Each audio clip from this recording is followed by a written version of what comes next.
Italy, socialist declining. Canada, socialist declining. Britain, France. I mean, it's so obvious, isn't it? Take a look at this chart. Go ahead. China is set to overtake the U.S. economy by 2030. Just look, 2032. Folks, this isn't far away. And I'm going to tell you, leave this chart here. When you consider the other things we've been talking about, the massive debt, entitlements out of control, when interest rates increase, the amount of our budget that's going to have to be spent paying the interest on the debt, we're headed in completely the wrong direction, I'm quite serious about this. Where the hell is it? There it is. Plunder and deceit. You know what's interesting? I write these books. I hope somebody will pay attention. I'm not talking about you. You obviously. Somebody, somewhere, please help us. Is this not obvious? But here we are. You see the decline coming. You see what's happening with China and Russia and so forth. And yet, we have a Democrat Party that's hell-bent on fundamentally destroying America. And you have Republicans who are such cowards. We have Republicans and a Republican president, debt through the roof. Now, we're going to have massive tax increases on steel and aluminum. That'll give it to these countries. Are you kidding me? I'll explain that in a minute, too, what the result of such a thing is. Anyway, look at this. So the United States will drop from number 1 to number 2. India number 3, Japan number 4, Germany number 5, and so forth and so. Look at number 6. Brazil, for crying out loud. 100 years from now, when people look back, they're going to say, what the hell did you squander? You squandered the greatest nation on the face of the earth. And I tell you, it is troubling to me. Now, the Chinese government, as I said, they're not just spending a lot of money on military activity. They're stealing our technology, and they're funding and buying into key American enterprises. And not for the purpose of just buying into key American enterprises, but for the purpose of stealing technology and trying to control these areas. There's a piece in IndustryWeek.com a couple of months ago that I want to bring to your attention. And they write here, we Americans blithely ignore the long-term effects of allowing foreign corporations to purchase the assets of our country in the form of companies, land, and resources. We're selling off our ability to produce wealth by allowing many American corporations to be purchased by foreign corporations. This really doesn't even bother me this much because American corporations buy foreign corporations too. It's China that's using this. That bothers me a lot. How many Americans paid attention to the news that the world's largest pork producer, American company Smithfield Foods, was acquired by a Chinese corporation in 2013? Ah, that hand is great. Shareholders approved the sale of the company to a Chinese holding company, the biggest meat processor in China. Very few paid any attention to one of the earliest acquisitions by a Chinese corporation, when the Hoover brand was sold to Hong Kong, China-based firm Tektronic Industries in 2006, after Maytag, which owned Hoover, was acquired by Whirlpool. In January 2014, Motorola Mobility was sold by Google to Chinese computer corporation Lenovo. I didn't even know Lenovo was a Chinese company, did you? Which means that the nation that invented smartphones is just about entirely out of the business of producing smartphones in America. This acquisition will give one of China's most prominent technology companies a broader foothold in the U.S. Lenovo is the same company that bought IBM's line of personal computers in 2004. Here's the key. Through strategic purchases, China is positioning itself to be our energy supplier as well. Since 2009, Chinese companies have invested billions of dollars acquiring significant percentages of shares of energy companies, such as the AES Corporation, Chesapeake Energy, oil and gas assets. In 2010, China Communications Construction Company bought 100% of Friday Goldman United. And in 2012, a Tech Wind Power bought 100% of Cirrus Wind Energy. In a Fortune article titled "The Biggest American Companies Now Owned by the Chinese," here they point out a number of companies that the Chinese now acquired. Starwood Hotels acquired by Ambang Insurance, a Chinese insurance company that is rapidly buying up U.S. hotels. It is the latest hotel acquisition by Chinese insurer, which last year bought a company that owns New York's Waldorf Astoria. Starwood would add 1,300 hotels all around the world. Ingram Micro, which is number 62 in the Fortune 500, bought by another Chinese company that specializes in aviation and logistics. General Electric appliance business was sold also to a Chinese company. Terex Corporation, an 83-year-old Connecticut-based company that makes machinery for construction, agriculture, and industrial purposes, was bought by another Chinese company. Legendary Entertainment Group, which has co-financed a number of major movies like Jurassic Park, Godzilla, and Pacific Rim, was bought by another Chinese company. Now, this Chinese company also bought AMC Entertainment Holdings, and the U.S.'s second largest movie chain at the time of the purchase, but now it's number one. Earlier this year, the Coalition for a Prosperous America published an issue flyer titled "America Must Modernize Its Foreign Investment Rules." It states, and this is a big deal, a wave of strategic foreign acquisitions of U.S. companies threatens our security and future prosperity. The U.S. liberalized rules on incoming foreign investment, believing others would follow our lead. That belief was wrong. Countries like China, South Korea, and Japan freely invest here while severely restricting U.S. investment there. America's trade deficits result in a tsunami of incoming foreign investment and so forth. Again, my focus is on China. We buy companies in Japan and South Korea. They make investments here. China is doing this for strategic purposes. Movie theaters for propaganda. Remember these Confucius Institutes that they were setting up all around America in colleges and universities? And the colleges and universities were happy to take the money for cultural, exchange. Nothing to do with cultural exchange. They were propaganda mills. So the Chinese government is a centralized, top-down, iron-fisted government. And this is part of their overall strategic planning. So what should we do? Their suggestion. Allow longer review periods beyond 30 days for CFIUS, this is the committee that oversees these kinds of purchases, to review proposed investments, and they oversee them to try and make sure that there's not technology flow and that sort of thing. Include a net benefit test to encompass American economic interests where proposed acquisitions of companies important to future American technology and employment, both civilian and defense, are related. Gauge systemic threats to U.S. interests in addition to individual cases. Require country-by-country reciprocity to allow foreign investment in U.S. companies and technology, only to the extent they allow incoming U.S. investment there, and prescribe heightened scrutiny for investments by state-influenced enterprises. But it's even worse than all this when it comes to China. There was a piece in CNN as well as the Wall Street Journal that addresses how China literally steals our technology secrets from companies that do business in China. Let me briefly point this out. As they reported, as China has raced to become a high-tech manufacturing powerhouse, it stands accused by the U.S. government, industry groups, and think tanks of trying to take a shortcut by spying, hacking, or forcing companies to hand over their intellectual property. Beijing has always denied the allegations. Well, who cares? They're the deniers. In a report this year, the Commission on the Theft of American Intellectual Property named China as the main offender, estimating the cost to the U.S. economy at about $600 billion a year. That's enormous. Cost to the U.S. economy, and also the benefit to the Chinese economy and military. American companies complain that Chinese authority, listen to this, effectively make them hand over key technology in exchange for access to the world's second largest economy.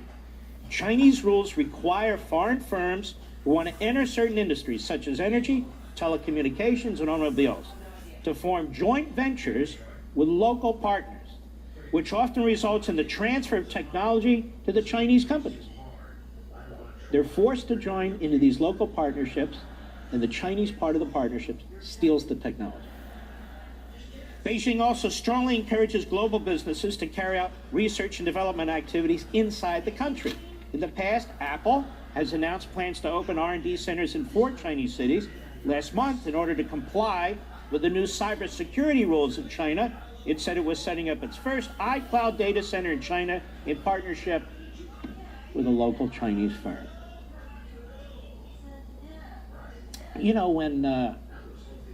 When Lenin said that we'll sell the capitalists enough rope to hang themselves, these corporatists, they're hanging themselves and they're hanging us. They shouldn't enter into business with any country that requires these sort of activities.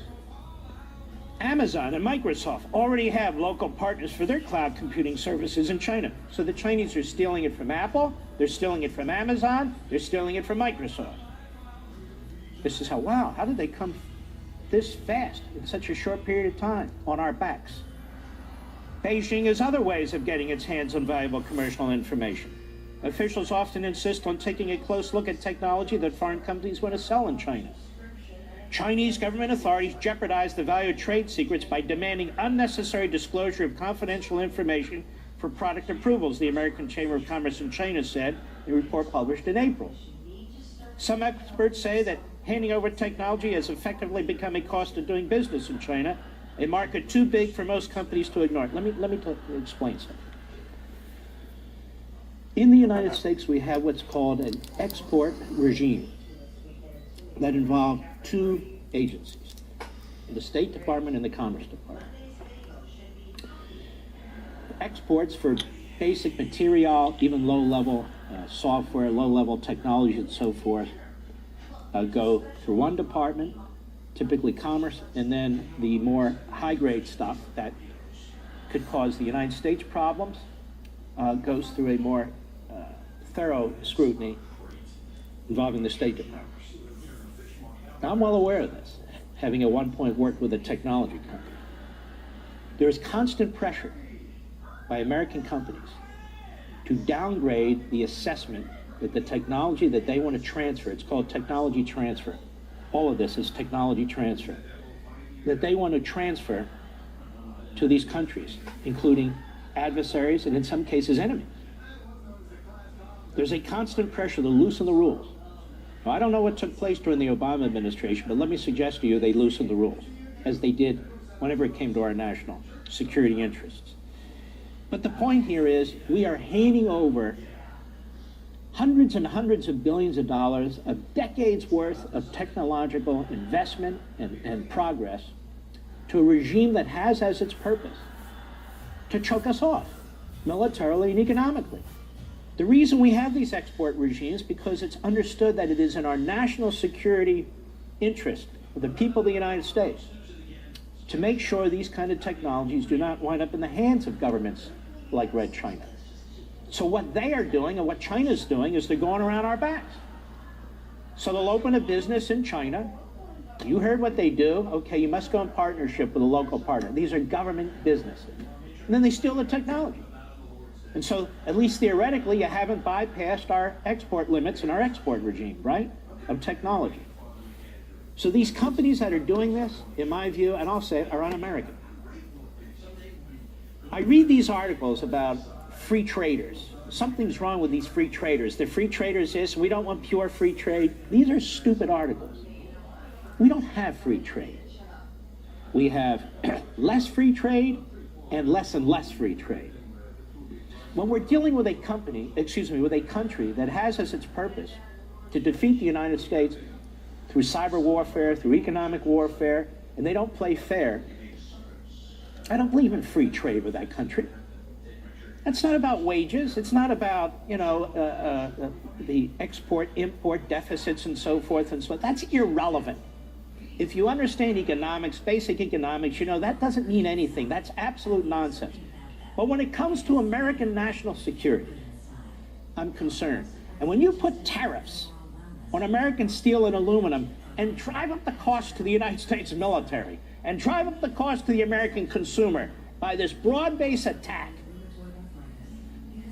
you not only create bigger deficits and put more Americans out of work, you make it more difficult for the military to build up in order to compete against this. That's a big problem. You want to go after China, you go after China. You go after their banks, you go after their financial system, which are weak and they're thin.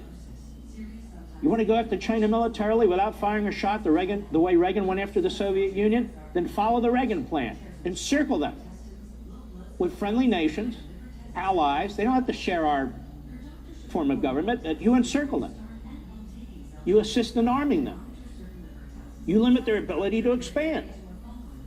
There are things you can do. driving up the cost of a Ford pickup, driving up the cost of a Campbell soup can or a beer can, driving up the cost of hubcaps, driving up the cost of every consumer item in this country that uses steel and aluminum, and for that matter, lumber, because we have these massive lumber tariffs in place. So driving up the cost of home building is nuts. All you do is give the enemy an upper hand. Moreover, when you go to war with a Mexico or Canada or whatever, you know who steps in? China. China said, you know what? We'll sell you the steel. Better yet, we'll buy your steel. We got aircraft carriers to build. We got jets to build. Just charge us less than the United States would charge us. And that's what they'll do. And that's what they are doing. There was an article the other day that Mexico said, you know what? We're going to work with China. They got a massive market. They got money. You want to renegotiate NAFTA? Renegotiate NAFTA. We're working with China. This is how it works. Just because we put out a directive on tariffs doesn't mean everybody says, oh, okay, we'll follow you. But what really kills me here is we actually have Americans saying, yes, raise my prices. Yes, drive up the price of a car. Drive up the price of a refrigerator and a washer and dryer. We'll show the Chinese. Meanwhile, the Chinese import 2% of our steel into this country. They produce 2% of the steel we use in the United States. We produce 70% of it. In any other industry, if you controlled 70% of the market, you would be called a monopoly, and the antitrust division would be investigating you. Are you aware of this? Here in this country, woe is me. These poor steel companies that had record earnings last year. Woe is me, these poor companies. We've got it backwards. What should we be doing? Massively unleash our economy. Half of the president's tax cuts were great on corporate America. The half on individual taxes was a mess. Some taxpayers in this country are going to see significant tax increases. Many of you, you just don't know it yet until April 15 rolls around. And you'll say, you know what, Mark was right. Yeah, but it doesn't do us any good. And of course, if you have to pay an extra $1,200 or $1,500 for an American-made automobile because of the tariffs, guess what? That tax cut you just got is out the window. You just paid more money. It's gone. Out, gone, done. Take with one hand, give with another. So you unleash our economy, massively unleash it. Then you have certain enemy states or adversaries that you're concerned about, and you treat them differently. You make sure your export controls are under control. American companies cannot, through the back door and around the back of the export control regime, share or give technologies developed in America to foreign companies, which are basically owned by, for instance, the Chinese government. You prohibit that because that's a way of violating our export regime. That's what you do. You massively increase defense spending. You make it utterly clear to all these other backward countries, America is back. The era of Obama is over. You make it abundantly clear. And you tell McConnell and Ryan, you get that spending bill on my desk, that appropriation bill for the United States military, as fast as you can. And if the Democrats block it, you find a way through the Budget Reconciliation Act, which only requires a majority, to get that through. And you tell Susan Collins, and you tell any of the other bucklers who are really Democrats dressed up as Republicans, you don't vote for this, I'm going into your state and I'm defeating you. And you give a speech to the nation, as I've laid this out, and you explain what China's doing. Moreover, you explain what Russia's doing. And you explain what the Congress is doing to us and what it's done to us the last 8 to 10 years in terms of eviscerating our capacity. Warn the American people. See, I have faith in the American people. Once you tell the American people what's going on, concisely and clearly and repeatedly, the American people will rally, especially when it's in their own interest. The American people will rally. So I'm sorry I didn't discuss the Oscars today and Jimmy Kimmel, because they mean nothing to me. And in the great span of history, they never existed. This means everything. The security and freedom of the United States. That's it.